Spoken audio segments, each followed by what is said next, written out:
Welcome back to the experiment. Do not do what I do at home. I'm not politically correct. This is for educational purposes only. I have organized things and moved them around again. I had to re-engage the old inverter because the new one, it'll handle the welder on the full power 220 setting, but it don't like it, and the welder don't like it. A lot more stable. So I'm just going to have to go back to my original thing. I'm just going to have to use a generator if I'm going to use 220. It's either that or a stronger source. All the batteries are doing marvelous and wonderful, charging, doing all of that. And you probably notice I installed this abnormally large cable that connects into the batteries, this thing. And it actually goes down this way, runs around things just a little bit, and goes up to the side of the generator where the extra 12 volt battery is to make a complete 24 volts.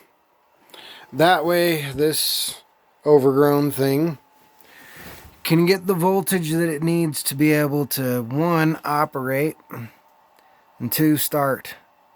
Focus, ya son of a... If I was running the actual gen head, I could probably know how many amps I'm consuming depending on different things, but I don't run the original generator head. I've got a completely different setup. It is 3-phase. It'll do up to 208 amps on each phase, so I don't know why they put 300. They could have put 250 and it would have been good. It normally does 120 volts across each phase, which means 208 between phases. But that's not what I'm running. I'm just running that little 10K head, which is why it's on a shaft. And if y'all probably notice, that's probably a much larger shaft than what I had before. I mean, that's bigger than my thumb. So, yeah, the previous shaft, it blew out, had a problem. Don't exactly know quite what happened.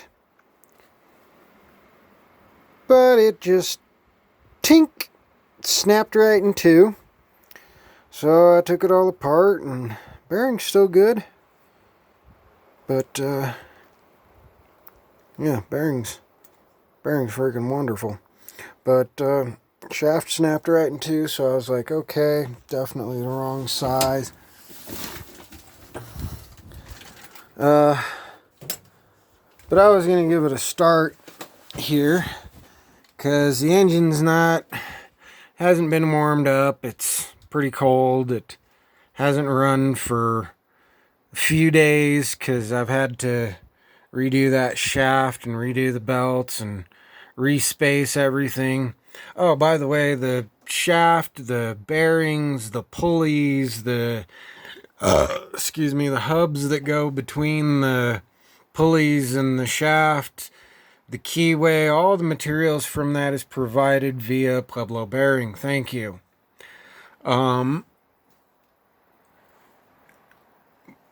Also, yeah, actually, now that I think about it, actually the belts too. Belts are provided via Pueblo Bearing on 5th and Elizabeth in Pueblo, Colorado. Thank you guys, and it was a very reasonable price.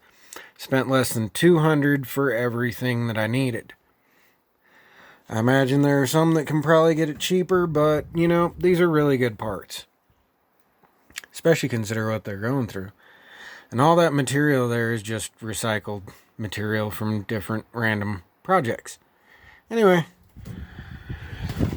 Oh, wait. I gotta turn the fuel on.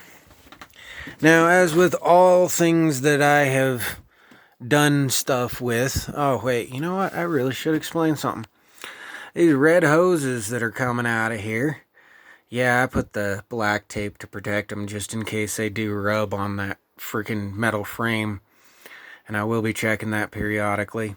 But these are actually the bypass lines. And as you can see, they actually exit the trailer. They are radiator bypass lines, and they go over to other systems, and they transfer the heat over to another trailer that actually needs the heat because it's keeping water above freezing. The reason I mention this and the reason I'm doing this video right now is because it's supposed to get well below freezing tonight. So I think I'm going to run this thing tonight, and that's how I'm going to have heat and electricity. I'm tired of using propane. In the time that I run this overnight, more than likely I'll burn 3 gallons of diesel fuel, and that's approximately what I would use if I was using propane overnight. And that's not even for multiple things. That's just for one thing staying warm. Well, this can keep 3 different things warm on that same 3 gallons of fuel. Especially considering some of the heat is actually being reutilized. Anyway, we're here to give this cranky old guy a start. Unique throttle.